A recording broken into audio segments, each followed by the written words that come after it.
dadka reer galmudug maalin adag u ah dadka reer Gurceel maalin adag u ah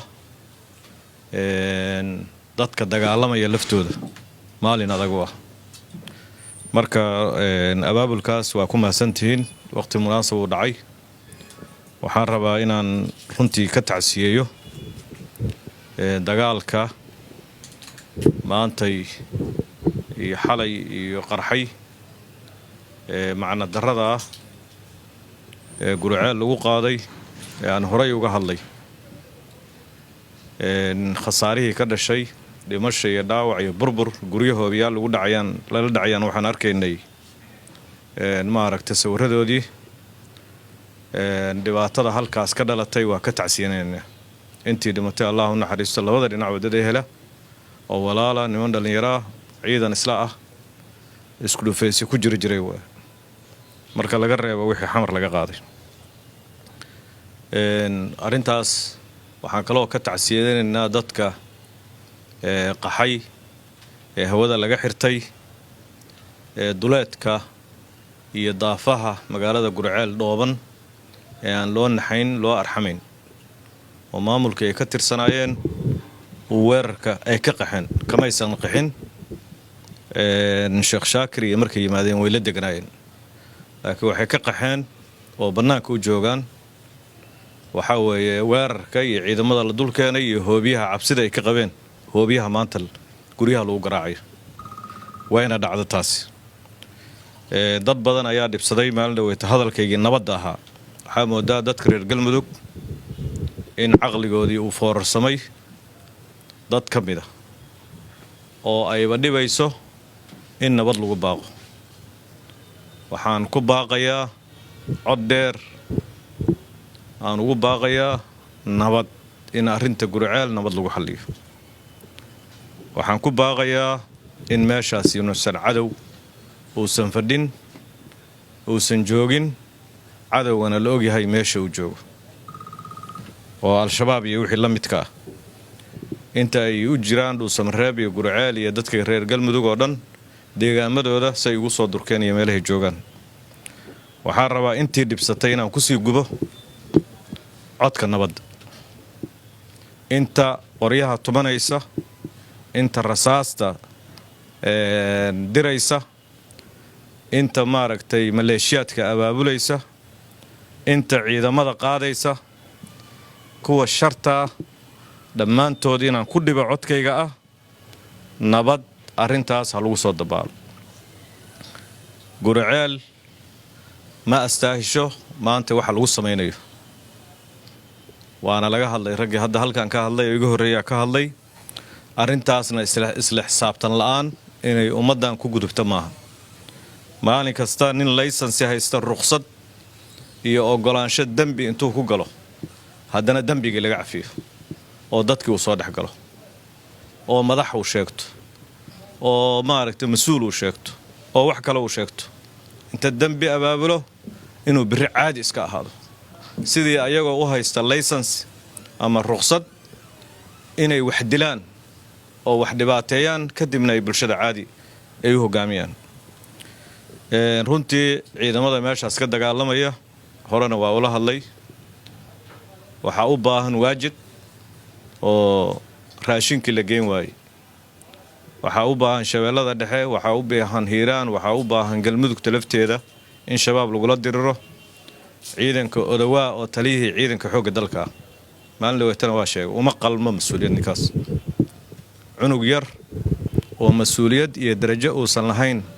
loo xambaaray way dhibka ay leedahay qofka aan wuxuu ku haboonayn loo dhiibana waxa soo kala ka dhashay taliyihii ciidanka xoogga dalka Soomaaliyeed muusan ku quusanayn taliyihii ciidanka xoogga dalka Soomaaliyeed ee Hargeysa duqeynay ee ciidankiisa burbureen maalintii u dambeysay xoriyooyinkooda la qabsanayay oo la soo galay 1989 iyo 90kii ciidanka xoogga dalka ahayn wixii burburinay deegaamadooda iyo dalkoodii gobolada hadda uu joogo ayay kaarayaasha iyo beebayaasha ciidanka xoogga dalku lahaayeen baa dadka lagu weeraray dhaqankii inuu soo cisho asagoo ka goos haysta filla Soomaaliya iyo acwaantooda inuu dhaqankii soo cesho oo ciidankii u adeegsado dad rayida oo dhulkoodii jooga inuu ku qaxiyo ku barakiciyo ku dilo ku baabi'iyo hoobiye inta rakibto magaalo camirnayd uu laamiyariga ka qaado dhaqankaas dhaqankii ciidankeena burburiyay weeye ee mas'uuliyad darrada ahayd 19 haddana odawaa iyo waxa uu la tashadaba dhaqankii laftiisa soo celiyeen dhaqankaas waa lagu soo hoogay ciidankiina waa kii burburay waa kii la jabiyay waxba kama uusan dheefin kanina la mid buu noqonayaa ciidankan hadda uu wato noocaas uu noqonayaa lagama adkaan karo dad deegaankoodii jooga waa ku celinaya maalin dhawato Sheekh Shaakir dadku had difaacdaan markaa ay dad badan baa ka xumaaday cayr baa isku diraysa xagga isku diraysa iskuma dirayo waxa weeye odawaa gardarru ku jooga meeshaas in baa wuxuu yiri deegaanka miyaa adigu u dhalat habeen dhawato odawaa maxaa yiri asagoo xagee ka yimid iyo qorqoriyo ayuu ma xaafaday degan yihiin Gurceel soo dagaal kuma joogaan anna nabad baan ku joogayaa arintaas marka odawaana fariintaas aan u dirayaa qorqor saaxiibka madaxweynaha galmudug runtii inuu ku tusaale qaatay labada maamul deegaanka dariskana la maamulka Puntland iyo Hirshabelle khilaafkan kale waa soo maray waana wilina waa ka jira madaxweynihii Hirshabelle la yiri gobol dhan ma tegi kartid laakiin waa nin xigmad badan aqli badan waa ka joog iskuma maqiiqin ciidamo ma guran odawaa uma yeeran farmaajo uma yeeran waa ka jooga si xigmad leh oo nabadgelyo inuu ku tago ayuu rabaa runtii xikmad weyn baa laga dhigay halka laga qaadan karaa meesha hadda qorqor uu ciidamada u soo aruursaday dadkiisii cali guudlaawe oo la yiri magaalo ma tegi kartid tan lama dhihin ba ma tegi kartid gobol dhan baa la yiri ma kartid waa ka joog reer hiiraan waxaan leenahay hal tixgeliya ninkaas madaxweynaha nin fiican waaye Allah fasaxo dhulkaas ha tago in xikmad badan aqli badan waaye ka aqli badan ninka dariska la Puntland waxa weeye madaxweynaheedii magaalooyinkii doorasho iyo isku soo baxyo ayuu sameynayay meesha halkaana xerooyinka dadkii la isugu geeyay xerooyin barakacyaal dad sharfanaa guryahooda joogay madaxweynahoodii telefoon buu qaatay waa aragteen wuxuu wacayaa dadkii deegaamada doorashadu ka dhacayso maantii oo uu leeyahay hal nalo coday madaxweynaheennii telefoon buu haystaa qorqor taliyaashii wacaya ma disheen ma dhaawacdeen ma burburiseen yani farq weyn ayaa u dhaxaysa labada maamul dariska nala ah iyo ninka odaga hadda wuxuu wax ku wado wuxuu yiri galmudug warankeedii yaambay ka tumatay yaambadii madabaabaadii ciidan la soo guray isku bedesh yaambadu ma waxay ahayd wax dadka reer galmudug lagu khiyaamayo waxaan rabaa inaan hadalkayga ku soo gunaanado oo ku soo xiro ciidamada gorgor iyo nimanka la yiraahdo haramcad dawladda Turkiga noo tababartay way ku mahadsan yihiin inay dalka Soomaaliya yiraahdeen wuxuu u baahan yahay ciidan ay isaga xoreeyaan shabaab ee amnigooda ku sugtaan laakiin waxa ayaan daraa in dadkii ay mas'uuliyadda ugu dhiibeen ciidankaas oo u dhiibeen inay si xun u adeegsanayaan qoryihii Turkiga rasaastii tababarkii iyo xoog lagu baxshay inaan shabaab lagu la dirireen waxaan u dirayaa safiirka Turkiga iyo cidda taajeega militariga ee halkan safaaradda jooga inuu arintaas dib ugu noqosho lagu sameeyo baabuurtii ayaa inta halkan laga raray ayaa dad shacab lagu weeraray ayagu ma dhahayno waxa xumayd niyadoodii laakiin kuwa qayr mas'uul ah gacanta u galiyeen oo si xun u adeegsaday arintaas marka dib u noqosho ra'iisul wasaaraha baaqi waxaan adkeenayaa inuu arintan kama suurtagelayso inuu ka amsanaado mana suurtagelayso in dadkii saas u barakacay arrimo hoosoo yaryar iyo maaragtay oo qarax dhacay iyo dhibaato dhacday kaliya in laga tacsiyeeyo iyadoo 200 kun dad ku dhow boqolaal kun dad ah duurka joogaan kuwii hareena hoobiye lala dhacay arrintaas waxaan leenahay marka soo fargeliyo waxaan rabnaa ciidamada laftooda la isku dilayo waxaan ugu baaqaynaa waad aragteen maanta waa laga yaabaa dagaal haddii la galo saaxiibadiin xalay idinla joogay saaka idinla joogaa ku dhimanaya kuwa kaloo ay iswacayseen oo istaqaaniinna waa dilaysaan caqligiinnu ha shaqeeyo nin qol mukayaf ku jira yuusan dagaal idin gelin oo asagu raaxaysanaya oo aan dan ka lahayn dhaawacaada iyo dhimashadaada iyo gaajadaada dal xorayn maysid waa ogta oo xornimo dal ah haddaad rabtid waa shabaab waa tii la sheegaya 12 kilomitir bay eriyada u jiraan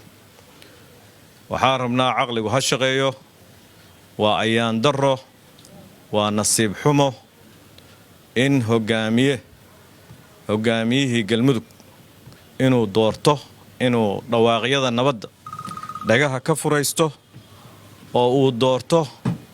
xalka dagaalka ayadoo weliba diyaar loo yahay in lala hadlo ayaan darro ka weyn ma jirto oo dadkaas ku habsatay carabta waxay yiraahdaan tasnacuuna min alxamqa qaadatan thumma tas'aluuna min ayna alkharab dad xamqa ah oo wax magarataa inta mas'uuliyad loo dhiibo ayaa su'aalaysaan war waa maxay muxuu waxaan dhibaatadan u sameeynaya marka waxaan leenahay kas noqo arintaas maanta waad ceebaysan tahay dadka reer galmudugna waad ceebays qarnigii 21aad inaad nugu astaysid ayadoo dalku doorasho aadayo inaad nugu astaysid yani dagaal saacadan iyo burbur iyo qaxyo deegaamadii kalena doorasho iyo nicmo ay ka socoto cali guudlaawana aan sheegnay xigmadiisa iyo wuxuu sameeyay inaad adigu dagaal dooratid runtii waxay muujinaysaa qofka yani dhuuxiisa soo saaraysa qof walba wuxuu ka samaysan yahay ayay soo saaraysa waxaan rabnaa ku soo gunaanado dadka reer galmudug ha u kacaan waxgaradkoodu halkaan odayaashii habargidir oo shir jaraa'id qabanayaan arkay oo kaalmeynaya dagaalkii kaalmeynaya taas ma ahayn doorkooda kaalintooda taas ma ahayn kaalintooda inay inta baxaan ay dhex tagaan ay hadalka ay sheegayaan inay ka dhex sheegaan bay nabadda iyo calanka nabadda inay qaadaan bay waxaan leenahay welina waxaan leenahay calanka nabadda waa idin furan yahay horay u socda hala kala dhex galo neefka waxaa baadiyaha aad uguma badnayn laakiin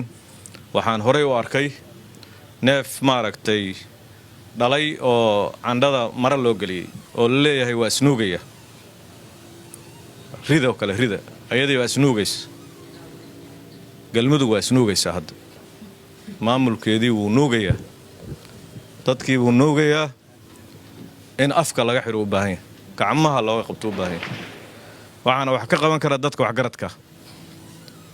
marka aad iyo aad baa u mahadsantihiin baaqa waa wadaynaa ilamaa xabaddu ka istaagto ilamaa gulufka colaadoo xamar laga abaabulay uu ka istaago ilamaa galmudug ay nabad noo noqonayso baaqa nabadda waa wadaynaa